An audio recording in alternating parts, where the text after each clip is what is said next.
This video is sponsored by Squarespace.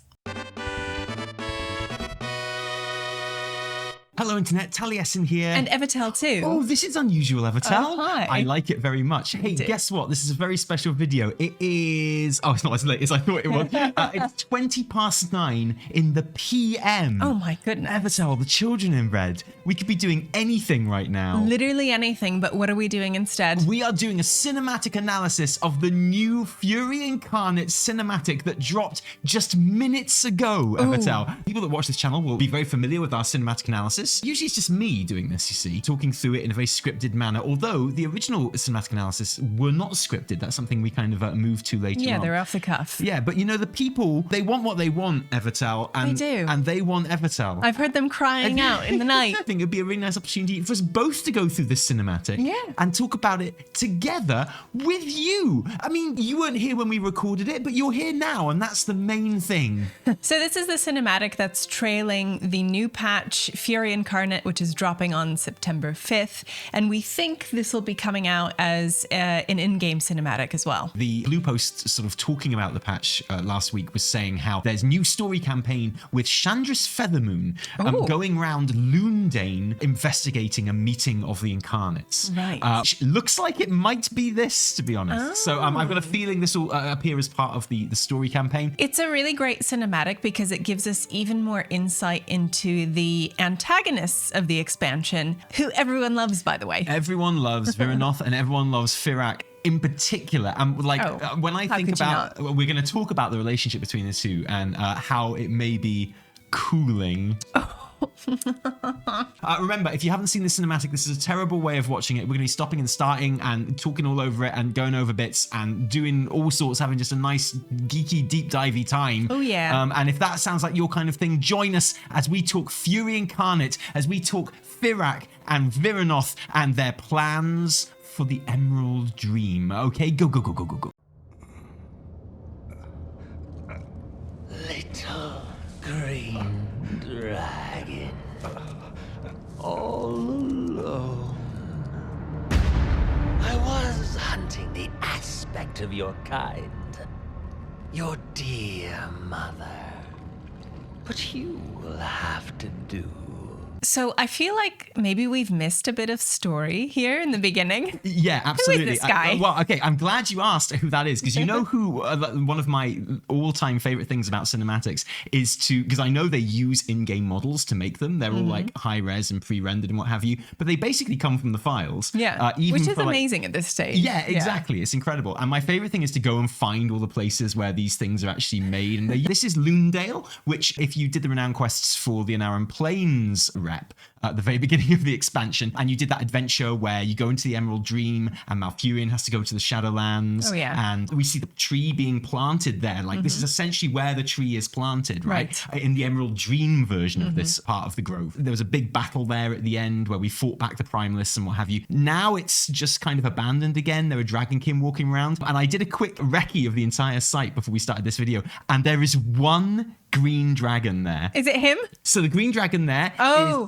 Aronas. Okay. But no, actually, this is Gerithus. This is actually Marithra's son. We hear Fyrakk say, I was looking for your mother in a little bit, and he means that literally. We've seen him in Legion before. This is his exact visage model. That's who this is. So he's not a no one, you know? I feel like there has been like an attack on Lundale. That's presumably why Chandris is kind of investigating here. He's obviously been unconscious. I've got a feeling that we will see this cinematic in game as part of him telling the story of what happened. Right? So we see the cinematic from his point of view. It starts when he wakes up and gains consciousness. Right. Like the entire kind of lens that we see this cinematic through is from him. And the reveal of Fyrakk. I was hunting the aspect of your kind. With that horror movie sting kind of coincides with him lifting up his head to see Fyrakk, right? So he comes into our vision at the same time. Yeah, and you get the perspective of him like looking up at him and making him even more terrifying and cool. With his like big, scary, like hunched shoulders. You know why he's got hunched shoulders, don't you, Evitel? It's the weight of carrying the entire expansion on his back. It's all the expectation of all of his fangirls and boys. Yeah. I love everything about him. So I hate having to talk about the jailer every time we talk about Fyrakk and Vyranoth, but it is true, like, they're much better. And pretty much everything that Fyrakk and Vyranoth do, it's like a textbook example of doing it better than the jailer did it, right? And I would argue that just like a little touch of camp makes any baddie infinitely better. Yeah, and Matt Mercer, I feel, who voices Fyrakk. He's so good. He is underrated for his campness. Oh, he knows what's up. Yeah, exactly. He always manages to get a little dash of camp in there. And we're going to see lots of that for Fyrakk, by the way. Spoiler for this cinema. But we're going to see plenty of it. So it really like gives him some personality. I was hunting the aspect of your kind. Your dear mother. But you will have to do. What do you want? Interesting that Fyrakk does recognize Gethric straight off the bat. He knows who he's talking to, which is impressive because it's more than I did at first. I really love throughout this entire scene how it's played out in this kind of almost bombed out wreck of a building, which is in complete darkness. No light at all apart from Fyrakk's shining face. Really makes him stand out like some kind of jack-o'-lantern, and also brings the scene inwards. So dark all around them that it very much emphasizes how personal and in Gethric face this entire exchange is. It must be very overwhelming, very terrifying for him, you'd have thought. I know what your flight is hiding. A fledgling world tree, locked away in your emerald dream. And you are going to take me there. It's just like a very schlocky kind of World War II interrogation scene. Yeah, you've got the bad guy, the interrogator pacing, right? If this was modern day, there'd be like just a single bare bulb on a string sort of thing, sort of swinging about. And in fact, our green dragon dude is suitably sort of lit from above in that kind of like very spotlighty sense. It absolutely works. Fyrakk is his own light source as well. Like, so yeah, totally. It's like he's the light bulb. Totally. He's the bare light bulb. In an interrogation, you'd have it where they have the lamp on the table and shine it in the guy's face, just to like really blind them and stuff. But in Fyrakk's case, he just has to like approach them for the same effect, The injuries that this dragon has, which are obviously intense, like the guy can't even get up. You feel like his legs are broken or snapped in half or something. It's Fyrakk that has done that, right? And he's doing that brilliant thing that baddies do where they're kind of just giving away the entire plan. Yeah, totally. It's like, well, we knew the plan already, of course, because we knew they were planning an attack on the tree, but this is definitely confirming that. They are here to find out specifically how to gain access to the Emerald Dream so that they can reach the tree. Because don't forget, the Emerald Dream is very much a green dragon thing, which is a Titan thing. The Titans created the Emerald Dream. The Incarnates are very much anti everything the Titans. They have no way of getting in there. It's very much not their world. So it's not only a thing that they have no access to and they have no experience in and they have no idea how to get there. It's also something that they are fundamentally morally opposed to. I will never betray my kin. Let me be clear. I will kill every dragon who stands between me and the power in that great tree's heart. So there's a bit more of the plan for you. Yeah, exactly. Well, it's interesting, like the way that he phrases the plan here, because one, I really love like the fiery hand, but it working as imagery and a reminder of what happened to the last world tree. It's not very subtle, is it? No, you can do the whole burning of Teldrassil thing to death a little bit, but it is in this case I think appropriate and really quite striking how that would be a very real and existent memory for Aronis, having that reminder so explicitly in front of him. And look at him, he's like bedecked in leaves, right? He's green and he's kind of mostly made of like vines and leaves at this point. He's very flammable as dragons go himself, right? Exactly. And don't forget, they are in the heart of the Dragon Isles here as well. So this threat of destruction and carnage is not just a world tree, but, the heart of dragon civilization itself. And when Fyrakk says that he will destroy every dragon who gets in his way, it's interesting because technically the Incarnates aren't dragons, they're proto-dragons, but they do refer to themselves as dragons. And it's interesting that he would use that word. He doesn't say any of you guys, any of like the Titan dragons, like literally any dragon, which could technically include Iridikron and Vyranoth as well. He's not saying who stops us, me and my brother and sister, from getting the power of the tree. He's very much after it. That's his single focus at the moment is getting the tree and getting the power from the tree for whatever reason. He's not afraid to play with fire. Right. Oh my God. Sorry. I feel like we can say this all the way through the cinematic as well, of course, but Matt Mercer just going to absolute town on this performance as well. Like, he did not have to go this hard on this vocal performance. I'm so glad he did that. Yeah, it's so joyous. It's so nice just to have like some fun in a baddie. Yeah, and that's why I said he's just got like the touch of camp. And it's not just camp. It's just he's just really going for it. And I feel like baddies and WoW deserve this. Yeah, absolutely. Someone who's just like really enjoys doing what they're doing. I'm trying to think of a baddie who just was enjoying themselves so much. You can save them. Just let me in. Calm yourself, brother. And do you see that, Evitel? Do you see the shadow flame glowing in his eyes there? How could I miss it? Because it drives people... I don't know if you know about this, Evitel, but shadow flame drives people mad. It drove Deathwing mad, and it's fair to assume that it might do the same for him as well. I was getting that from his voice there. What's interesting is like he's talking about the power at the heart of the tree, and we know that the seed and therefore the tree is literally powered by the souls of the night elves that died at Taliesin, right? So when he says you can save them, he is talking about the dragons that he just said he would kill. But it could be interpreted that he's talking about the souls at the heart of the world tree as well. Well, I mean, the thing is, right, say, for example, Aronis did give in to Fyrakk's demands here and let him into the tree. I don't think that would save the lives of all the green dragonflight. I suspect that would actually be the opposite. But do you know what he's doing here in telling Gethric that he can save the green dragons? He's making a deal, just like the old gods do. I feel like this shot here, that close-up of Fyrakk, where we don't even get anything else in the frame. Like for Fyrakk, it is like this single-minded, all-encompassing, like literally filling the frame. It's all about him, driven by this kind of shadow flame power that is kind of seeping out of his eyes. Eyes are the window into the soul and everything like that. So like you're seeing his true self through his eyes, right? So that's where you see the shadow flame and stuff. Really interesting sound design here as well with the literal kind of noise which is building up under his voice there. There's kind of attic and just noise as if there's just all this stuff going on in his head that only cuts away when his sister's voice comes through the door. Yeah, that's pretty amazing. Just this idea that, he's not quite alone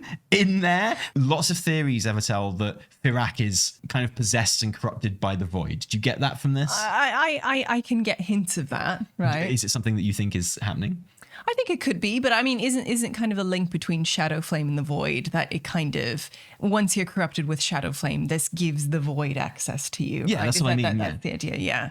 So yeah, I can see that happening, but he's still in control of himself, right? Well, maybe. We know that kind of getting to a world tree and getting to the Emerald Dream is an aim of the void and has been all the time. And then it makes you think, well, Iridikron is the one that told him to kind of enjoy the shadow flame, right? And go wild in the shadow flame and why kind would of he do that? Exactly, and do your things. So it's kind of, and we know that Iridikron is working with the void explicitly. And that's Iridikron's big secret, right? So that he apparently didn't tell the others that he's working with the void. As far as we know, Fyrakk and Vyranoth don't know that. So it's almost like by exposing him to the shadow flame, Iridikron has kind of made him a sleeper agent for himself, sort of thing. So, they're working together, but perhaps Vyranoth has no idea what's actually going on with Fyrakk at the moment. And that whole kind of noise in his head as he's talking to this guy, this like other person coming out sort of thing, which is dropped when he hears someone else come into the room. Maybe not even consciously. I don't think he's like pretending to be someone else. No. When Vyranoth's there, it's like he just kind of comes back to himself a little bit when it happens. And this is a great entrance for Vyranoth as well, who is, of course, the ice to Fyrakk's fire. I think as a YouTuber, I'm loving the very, very easy kind of symbolism here. It's really good, actually, because it's quite late at night. I'm quite tired. It's nice to have it just like put on a plate for me, honestly. You cut to the scene of her and he is literally like extinguished. He's extinguished as he turns to her. Yeah, of course, that's a kind of elements at play there. We are meant to break the Titan's iron grip on this world, not steal their children's future, as they did ours.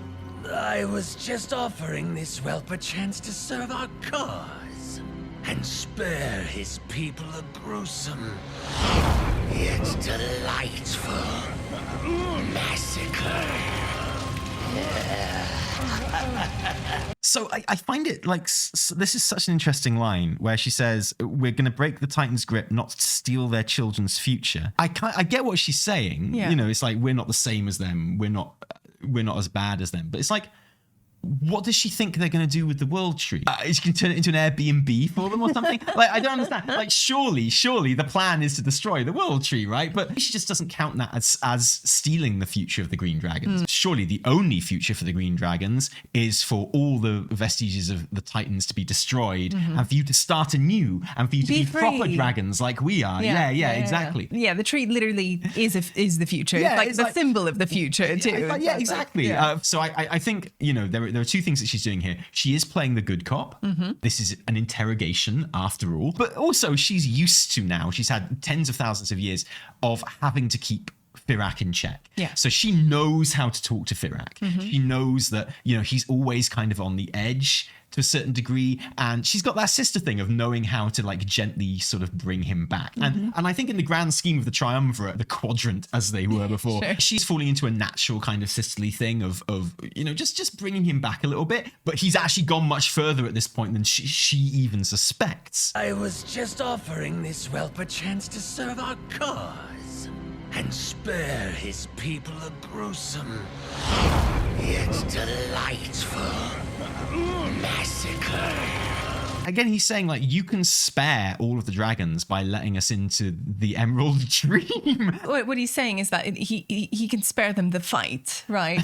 I guess. Like the fight before they go to the tree and then destroy the tree. If that's how I'm understanding it. Yeah, but it almost kind of, to me, it almost kind of suggests that their fight isn't even with the dragons. It really is with the Titans, you know? So it's like, we want this power so that we can beat up the literal Titan. And Iridikron has said that. We want to corrupt the Azeroth world soul, essentially, to get the attention of the Titans so they come here and we can beat them up. I mean, as plans go, it's pretty bold. Like, I'm sure it won't be as simple as that. I'm sure he will have more of a plan. But that's basically what he said. And that's basically what Fyrakk is saying here as well. This idea that he keeps saying, and that does actually kind of line up with what Vyranoth is saying as well, of like, you know, they don't actually want to kill the Green Dragons. They don't want to destroy them. They're just in their way right now. And their fight is very much with the Titans.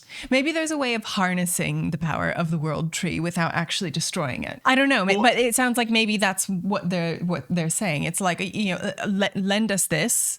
Let us do our thing, and if you don't get in our way, then you'll be fine. I get the feeling that their plan is once they just destroy the Titans...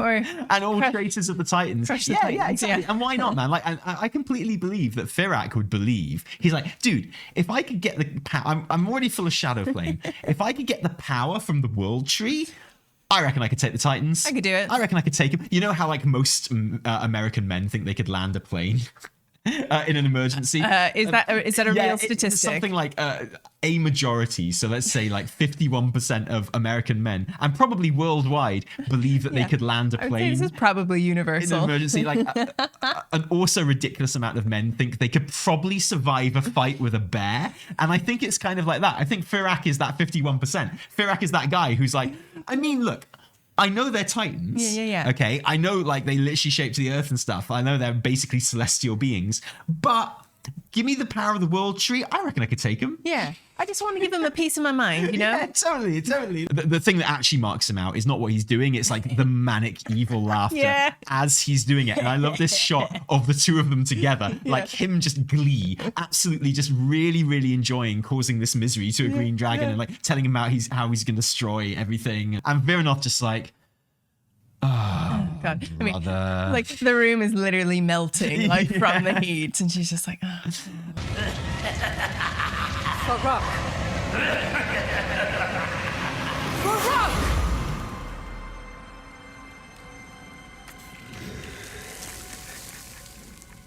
And I think this is the moment when most people watching this cinematic kind of like set up in their seat a little bit. Yeah. Shit gets real. Yeah. It goes from being sort of a sibling kind of argument with the older sibling, just being a bit pissed off with the younger one. And it's turning like genuinely violent and genuinely dangerous. Yeah. And an actual genuine attack from her, which, isn't deadly or anything in the slightest, but it's still like a lot more violent than we'd expect from the baddies to each other. Well, yeah, and when she first walks in and interrupts him, he kind of like extinguishes himself a little bit. The light goes out a little bit, but now she's literally putting him out, totally. like putting out the fire. The screen like whites out, like it like takes over everything. This is the only thing in the room now is what has just happened between these two people. That moment of silence and calm as we see Fyrakk's frozen forearm that he's just used to kind of shield himself, and it is like that moment. I feel like many of us would expect at this moment Fyrakk to step down. That's what we're quite used to seeing, when Vyranoth kind of imposes her authority. It's the same as when Iridikron does. Fyrakk, for all his kind of bluster and noise and fire, kind of, I want to say knows his place, but, just like he knows not to push. I certainly expected him to be like, oh, sorry, sister, and maybe not mean it, but go into that role, which he does in a minute. But instead, fights back.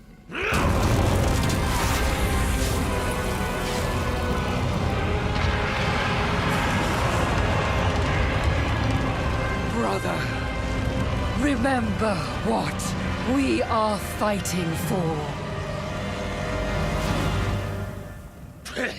And she meets his like fiery blast with an icy blast right away. And apart from it just looking incredibly cool, it also is telling quite a nice story here as well, because as we can see, this still on the screen now is from when their powers first meet. As you can see, they're incredibly evenly matched and repelling each other in the center there. But then as it goes on, you can see that Fyrakk's power is starting to overwhelm Vyranoth, which you suspect is a surprise for her. Like, he is Shadow Flame empowered now. He's a lot more powerful than we are used to, than she is used to. So this is a surprise for her. I think she's surprised by how he leans into it too, right? It's not just like his power and her power and they're like, okay, evenly matched. Like, he really pushes into it and he starts to lean into it and he knows that he is stronger than her and he's pushing it. I think they both learn something about each other. They do. In this exchange. Like all the best fight scenes, man. It tells a good story. Compared to two ways she says the word brother in the lead up to this as well. When she first enters the room, it's very louche. She's kind of talking down to him. Calm yourself, brother. But here it's a genuine appeal. Brother, remember what we are fighting for. It's like there's been a tipping in the balance of power between them. And that is enough to kind of bring him back down to earth sort of in the moment, The fact that this whole thing just happened, this whole exchange happened, it doesn't even bother him. And you sense his becoming more powerful. She is becoming less meaningful to him. Right? Exactly. It almost feels like it is Vyranoth that's going against the plan here. Like she reminds him of the plan. She reminds him of the overall objective. But the last time we saw Iridikron, he literally said, you will like burn in my brother's fire. It was Iridikron that sent Fyrakk down to Zaralek and was like, yo, find the Shadow Flame, go wild, man. And then next thing he's saying is like, you will all burn in my brother's fire, suck it. I'm going off to the void. So I don't know. I kind of feel like, if anything, it's Vyranoth who is on the separate page here. And I wonder if she even knows that Iridikron said that. We know that he has kept stuff from them both with his like links to the void. Like I say, I don't think either of them know that he is connected to the void, that he's working with the void. I find it likely that Iridikron hasn't told Vyranoth all of the plan, and that he tells Vyranoth what Vyranoth needs to know and to be on side. Yeah. And he tells Fyrakk what Fyrakk needs to know to be on side. And he said to Fyrakk, yo, just go and burn everyone. Just go. And that's what he's doing. In fairness to the boy, he's like, he's doing exactly what Iridikron has told him. He's like suffused himself in Shadowflame. He's even more fiery. Yeah, exactly. And now he's out causing shit. And he's like, why does Vyranoth keep telling me not to do this? Let me just wreath this guy in flames like a pool of lava. Just let me do my job. You will burn in my brother's flame, dude. That's what I'm doing. Yeah, exactly. And so Vyranoth is obviously and has been from the beginning the pragmatist of the group, right? But it almost feels out of place here. Like from her very first line when we were saying where she's like, we don't want to steal their future. It's like, are you sure you don't want to steal their future? Positive? It's like, I feel like you're on a completely different page to the other incarnates. So what do you think that means? Is there something else going on with Vyranoth now? I think that is a valid question. Whoa. Hey. Are you guys still here? I don't know if you noticed, but Talie and I have been in a video game shaped hole for about a month now. If you know, you know. We have truly assembled our party and gone forth. But honestly, thank goodness you're still here, and thank goodness for Squarespace, who are sponsoring today's video. As I unpeeled myself from my Herman Miller chair this morning and looked upon the sun for the first time in about a year, I thought, dang, I really should update our website. Thankfully, Squarespace makes maintaining your long-neglected website a breeze. Need to update your digital merch shelf? Oh, hey, that's cute. Want to give your pages a new feel? Just hop onto the easy-to-use editor, and with the flick of a few switches, you can change up every animation and transition across the board. Want to self-flagellate and dig deep into analytics? I'm not going to show you those, sorry, but trust me, they're there. And of course, one feature we cannot do without as terminally online people is Squarespace's social media integrations. It's so easy to embed our YouTube videos, live Twitch streams, even our Twitter feed if we really wanted to... Sorry, it's called what now? That's stupid. That's just what it's called? Okay. Ready to venture forth with a shiny, infinitely customizable and fixable website of your own? Set it up with a few simple clicks and a free trial on Squarespace. And when you're ready to go live, go to squarespace.com/Taliesin Evitel or use code Taliesin Evitel to save 10% off your first purchase of a website or domain. That's squarespace.com/Taliesin Evitel. Great, so you ready to log in and play? So be it. I'll find another way into their precious dream. And then the power that grows within will be ours. We've been talking a lot about Baldur's Gate 3 recently, and the mocap that they do in Baldur's Gate 3 for like every single character and every single voice actor. For every single performance, from the main cast down to just NPCs and stuff, they are individually mocapped with the individual actors that do their voices and stuff, which is so great and really marks out every character so well. I don't think that's how they work when they're making these cinematics. They might use references, but they don't mocap.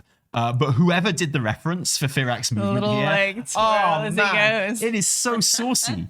It is a hot sauce, and I love it. It's so great, and it's just what WoW needed, man. WoW needed a baddie who could just prance through scenes. Yep. You know? That's exactly what he does. Exactly. With just that slightest twirl. Yeah, exactly. And safe in the knowledge that you've got Vyranoth there as well, who can be stoic and still and cool. Isn't meaningless either, because obviously it represents how, he is impulsive and fiery and doesn't think ahead too much.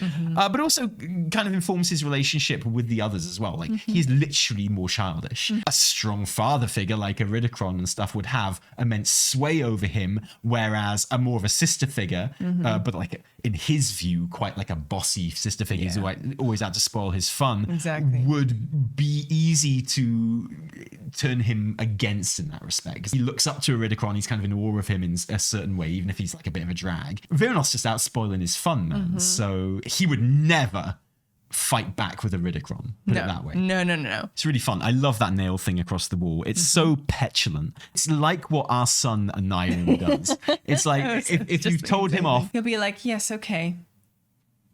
And just like maybe like knock like one little toy over or something. Yeah, like yeah. that's exactly what that is. Absolutely. And it's really funny, like as an actor kind of watching this, it's fun because like that kind of thing, like the little prance and the nails across the wall as you go out, is the kind of thing that you would improvise as an actor when you're blocking a scene. It's the kind of thing that you would discover as an actor. It's sort of in rehearsals, right? And it's really interesting because obviously you can't do that in animation. Every single shot and move is planned months in advance, often before you even get the voices down and stuff like that. So I don't know what the order is they do this in, but it's really satisfying to see them kind of plan and include moments that you'd expect to be improvisations sort of in other media, which is, it must be just like such, it must mess with your head so much. It must, but it gives them so much character, right? And it's in like these little moments that you get so much more depth to their character.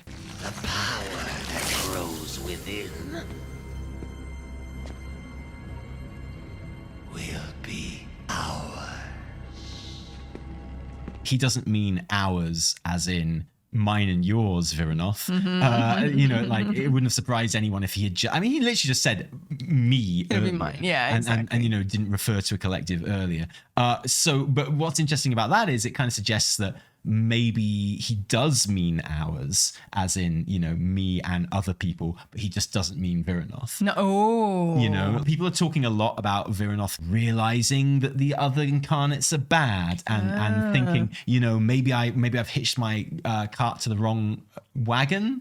I don't know. I think there's as much an element of Vyranoth being, for want of a better word, frozen out of the triumvirate a little bit as well. Yeah. You know. And when he says this line, he's not looking at her, right? No, like exactly, he's looking off into the future, his future, not hers. Exactly. Right? And like maybe he means Iridikron, maybe he means like the void. I suspect if Fyrakk is kind of corrupted by the void through Shadow Flame, he doesn't know it. You know, like I think Iridikron is very much consciously working with the void. Yeah. And I think if Fyrakk is kind of influenced by it, and if he is in any way kind of under its control or whatever, I don't think he knows in the slightest. I think he thinks it's all him. Yes.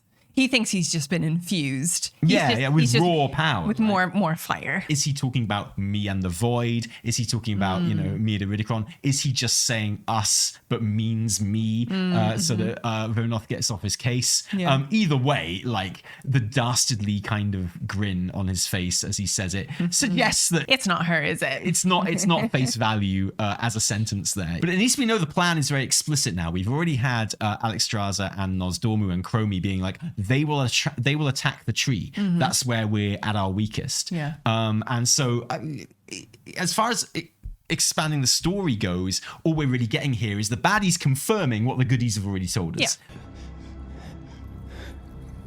Thank you.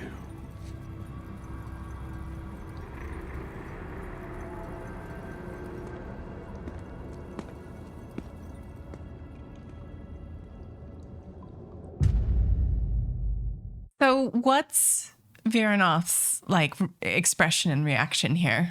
To the guy who says thank you to her. So it's very kind of symbolic that her enemy is saying thank you to her, and she gives just the slightest nod before turning away, deep in thought and kind of repulsion and what have you. There's something actually low-key quite wonderful happening here, actually, because if we are to take what the conversation between Alexstrasza and Vyranoth in that other cinematic, it is the suggestion that the Titans infused Incarnates' eggs without consent and made them members of the flights. Right. You know, that's what she's angry with the aspects and the Titans for doing, for stealing their children, right? And here she has just saved the life of Marithra's child, the Green Dragon aspect. It's like a little moment to herself where she's kind of proven, no, I am good. I am better than my enemy. But also, I had to save him from Fyrakk, you know? I had to save him from my own side. And, you know, that might be enough to kind of spark some reflection. But the idea of, you know, the enemy showing thanks and humanity towards her when she's just had a big fight with her brother, and she's seeing, I'm using the word humanity, but you know what I mean, like she's seeing the humanity kind of seep out of Fyrakk. She's seeing her brother change and be consumed by the power that he's already kind of infused himself with, and the kind of lust for even more power. So you know, and she's seeing the way he acts towards her change, and like from her point of view, he is kind of slipping away and turning into something else that she doesn't necessarily like. And then in the midst of that, it's like the ones she's fighting against are the ones showing her kindness, right? And the ones kind of sort of showing her thanks and interacting with her on a human level. Yeah. And her reaction to that is interesting, because you could imagine a different character with someone being like, oh, thank you. And them just being like, oh, you know what? And just like... I kind of expected that. Right? Me too. But she doesn't do that, right? Because she has maybe a bit more self-control or compassion. So the big question that everyone's been talking about for a while now, and which will only be kind of amplified by this cinematic, is Vyranoth gonna turncoat? Is Vyranoth gonna join us? Is she gonna come onto our side? I don't know, but whatever happens, I don't feel like she's aligned with Fyrakk and Iridikron at this stage. I think that's there's something like out of alignment there, even in the way they're planning on kind of delivering their plan, which again we're not entirely sure. Yeah, it just doesn't seem to include her in the same way, does it? It doesn't, or she doesn't seem to think it's going to go the way that Fyrakk thinks it's going to go. So whether that's by design, whether Iridikron has kind of ensured that, or whether it's just because they see, or it's just because the way they see things playing out differently, I don't know. But either way, there's a divide. And I think it's fairly certain that the next patch, 10.2, I'm presuming it won't be revealed before this video comes out, right? But I think it's fairly certain that it will involve the Emerald Dream in some way, almost certainly the World Tree in some way. It seems likely that the Emerald Dream will be a zone, and that if you're gonna have this as a story beat, why would you not have a raid set on the World Tree, right? You've got a World Tree right there. You've got 2 dragons that want to attack it, you know, with all the primalists and stuff. Why would you not have the raid as like a defense of the World Tree? It would be spectacular. It would be amazing. So I can't really see anything else apart from that happening at this point. And so, like, is this going to manifest as Vyranoth stopping Fyrakk in some way at a vital moment, or is she just going to walk away? Do you think? Are they going to? How much are they going to milk this for dramatic effect? I don't know. I really don't know. And I've been thinking about like the name of the patch, like Fury Incarnate. Right. They are the Incarnates, sure, yeah, but like this idea of like of someone's fury, like an incarnation of someone's fury, like who is that? Like whose anger and fury is this going to be about? Is it going to be Fyrakk who combusts, right? Or is it like someone else's, like, you know? Oh, you're suggesting it might be? I know. There's only one thing I know. Ain't no one suggesting they're going to freeze the World Tree, are they? Like, no one's like, oh, I hope they don't freeze the World Tree, or I hope they don't freeze the World Tree down with ice. Like, no one's saying that, are they? It's all like, hope they don't burn the World Tree. But who's like fury, like whose anger are we going to have to deal with? Like, is it going to be straight up that, or is it going to be Vyranoth's because she, like, her fury, say, at her siblings, like, I like that. You know, I don't know, you know, because they've gone completely off piste or whatever and are just on like a murder frenzy. So my guess at the moment is that I don't think Vyranoth will join us.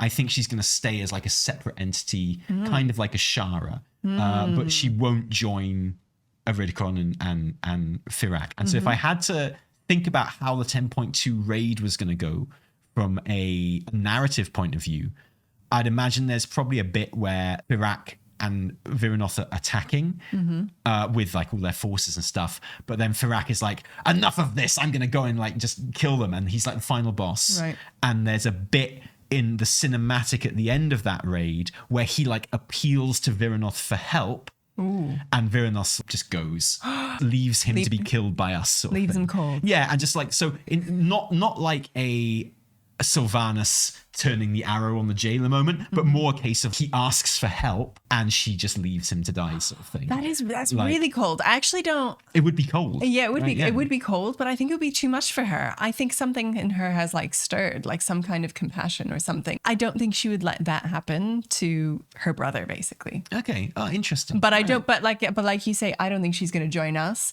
But I don't think there's going to be such a divide between them that she basically like leaves him to die. I think you might be right.